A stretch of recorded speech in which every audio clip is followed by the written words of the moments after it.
Varicose veins కి సరైన చికిత్స కోసం సంప్రదించండి ఎవిస్ హాస్పిటల్.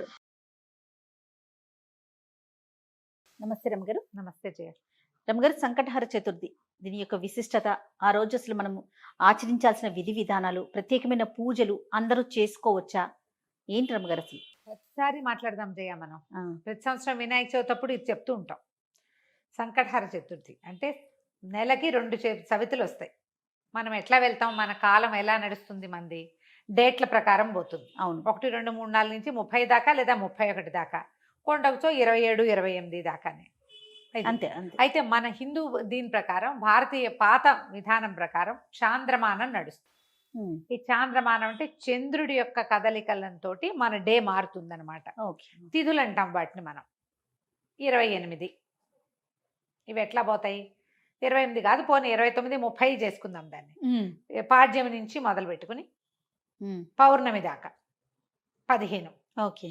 అక్కడి నుంచి 16వ రోజు నుంచి మళ్ళీ పాడ్యమి నుంచి మొదలు పెట్టుకుని అమావాస్య దాకా. ఓకే. ఇట్లా మన తిథులు నడుస్తూ ఉంటాయి. ఇందులో ప్రతి నెల 2 పాడ్యములు రావాలి, 2 విధియలు, 2 తదియలు, 2 చవితులు, 2 పంచములు, 2 షష్ఠులు, 2 సప్తములు, అన్ని 2 రావాలి. 2 రానివి ఏమిటి? ఒకటి పౌర్ణమి, రెండోది అమావాస్య. అవి మాత్రం సింగిల్ డేట్స్. చతుర్దశులు, త్రయోదశులు, దశములు, ఏకాదశులు అన్ని 2 రావాల్సింది. ఏకాదశి నియమం మనకి సాధారణంగా ఉంటుంది. ఎట్లా? శుక్ల ఏకాదశి, బహుళ ఏకాదశి. ఏకాదశి నాడు ఉపవాసం ఉండటం, ద్వాదశి నాడు ద్వాదశ పారణ చేయటం మన తాలూకు హిందూ సంప్రదాయం. అలాగే హిందూ సంప్రదాయం ప్రకారం నెలలో వచ్చే 2 చవితులని మనం వినాయక ఆరాధన చేయవచ్చు. ఓకే. ఈ చవితి ఆరాధన మనం ప్రత్యేకంగా ఎప్పుడు చేస్తాము? వినాయక చవితి చేసుకుంటాం.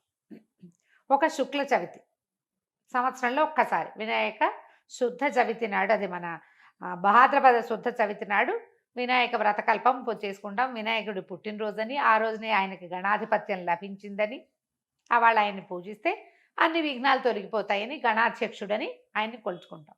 అలాగే ప్రతి నెల వచ్చేటువంటి కృష్ణ చవితి నాడు, బహుళ చవితి నాడు వినాయక ఆరాధన చేస్తే సమస్త విఘ్నాలు తొలగిపోతాయి అనేది ఒక ప్రత్యేకమైన నియమంగా చెప్తారు. ఓకే. ఈ నియమాన్ని మనకంటే ఎక్కువగా తమిళులు పాటించేవారు. వాళ్ళు ఎక్కువ పాటిస్తారు. మనకి జాతకంలో కేతు ప్రభావం ఎక్కువగా ఉన్నా, ఏ పనైనా మొదలుపెట్టి ఎప్పటికీ అవ్వకపోతున్నా, పిల్లలు చదువుల్లో వెనకపడుతున్నారనిపించిన, దీనికి మన ఇంట్లో ఉండాలి వ్రతము నియమము ఏం లేదు. పెద్దవాళ్ళు చెప్పిందే చెయ్యాలి, మన ఇంట్లో లేకపోతే చేయకూడదు అలాంటిది ఉండదు. సార్వజనీయమైన వ్యవహారం, ఎవరైనా చేసుకోవచ్చు. మనమే ప్రాబ్లమ్స్లో ఇరుక్కుంటున్నాం. ఏ పనైనా మొదలు పెడితే అవటం లేదు, అన్ని అడ్డంకులే దానికి. ఓకే. వ్యాపారాలకి, చదువులకి, ఇంట్లో ఏదైనా వస్తువులు తరచుగా పాడైపోవటం, ఇది కూడా జ్ఞాపకం పెట్టుకోండి. మిక్సీ రిపేర్ చేస్తావు, వెట్ గ్రైండర్ పడుకుంటుంది. దానికి ఏదో చేస్తావు, వాషింగ్ మెషిన్ ప్రాబ్లం వస్తుంది, అది అయిపోయింది, సూయింగ్ మెషిన్ పడుకుంటుంది. ఇట్లా రిపేర్లు చేస్తూ ఉన్న వాళ్ళు ఉంటారు చూడు.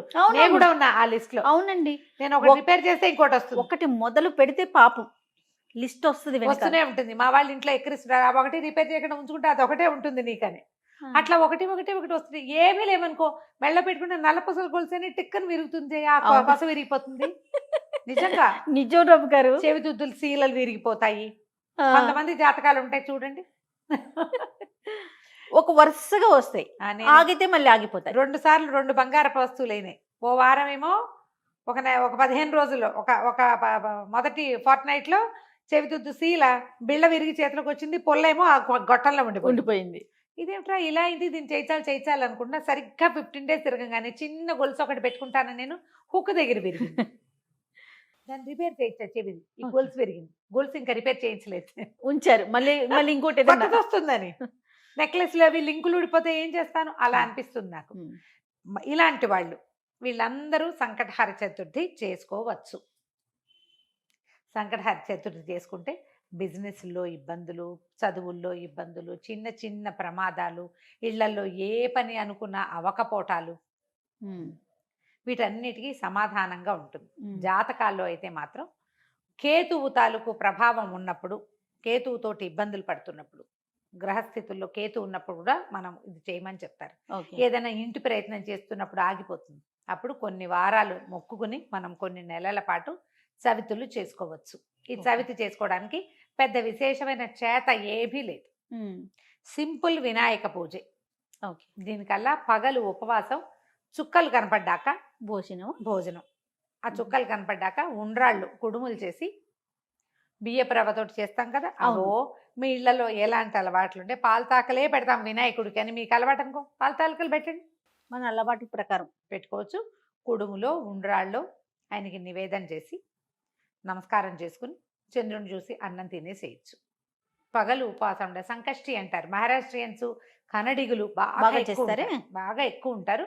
మన వైపు తక్కువ, కానీ మన వైపు కూడా ఇప్పుడు కనపడుతున్నారు బాగా. నాకు కూడా అలవాటు ఉంది, మేము చేస్తాం. అంటే కమ్యూనిటీ వైజ్ గా చేస్తారా రమ్మగారు? అలా అట్లా ఏం ఉందా? ఉండదమ్మా, అలా ఏం ఉండదు. ఎవరైనా ఇది ఓ చేసుకుంటారు. పెద్ద పూజా హడావిడి ఏం లేదు కదా. అది ఏకాదశిలానే, ఏకాదశి లాగానే. కాకపోతే మనం వినాయకుడికి కొలుస్తాం ఇది ఇప్పుడు. సంకటహార చతుర్థి. మనకి కష్టాలు ఇబ్బందులు ఉన్నప్పుడు రుణ విమోచన గణపతి స్తోత్రం అని ఒక ప్రత్యేక స్తోత్రం ఉంది. ప్రణమ్య శిరసాదేవం గౌరీపుత్రం వినాయకం ఇలా స్టార్ట్ అవుతుంది. ఆ స్తోత్రం చదువుకోవచ్చు. అబ్బాయి అవేవి రావండి. సుముఖశ్రీగదంత్య కపిలో గజకర్ణికః మనకు వచ్చు కదా, అంతే. ద్వాదశ నామాలు అవి చదువుకోండి. వినాయకుడికి కొంచెం గరిక వాకిట్లో ఎక్కడైనా పెరళ్ళల్లో ఉన్న బాల్కనీ కుండీల్లో ఉంటే గరికని పెక్కకుండా ఉంచుతా నేను.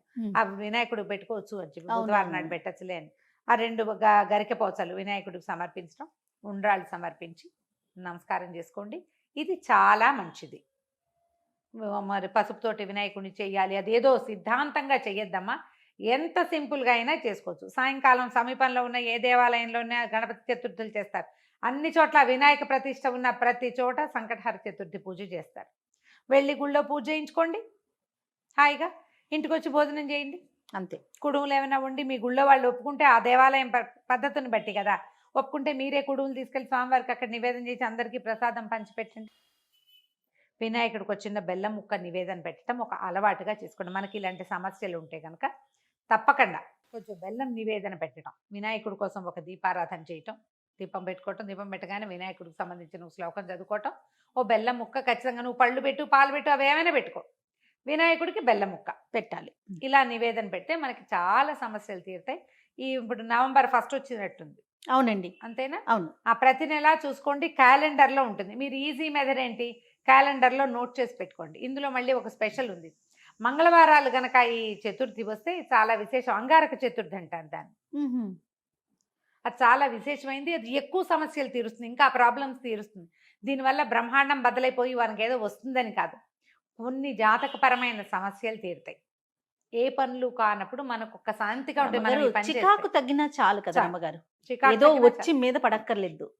జస్ట్ మనకు ఉన్న ఆ చికాకు, ఆ బాధ, మనసు శాంతిగా ఉంటే అదే చాలు. అదే చాలు, అంతకంటే ఆటోమేటిక్ గా సమస్యలు పరిష్కారం అవుతాయి. అవును, అలా చేసుకోవచ్చు. మంగళవారం చతుర్థి వచ్చిందనుకో ఇంకా కంఫర్టబుల్గా ఉంటుంది. ఒక 40 చేయొచ్చు. ఇవి 40 చేయొచ్చు, 21 చేయొచ్చు, 5 నేను 7 లెక్క పెట్టుకుని కూడా చేస్తా. ప్రతి నెల సంకటహర చతుర్థి నాడు పొద్దున్నే మా అక్కయ్య నేను ఒకళ్ళు గుర్తు చేసుకుంటాం ఇవాళ చతుర్థి అని. ఓకే. జ్ఞాపకం చేసుకుని మా ఇద్దరికి అలవాటు ఉంది. నాకు కొంచెం వినాయక ఇవి కూడా ఎక్కువ కదా, ఎక్కువ శ్లోకాలు చదువుకుంటాను నేను. చిన్నప్పుడు చదువుకున్న తొండమున ఏకదంతమును కూడా చదువుతారు రోజు నేను. నాకు అది అలవాటు. ఎవరి అలవాట్లు వాళ్ళవి కదా.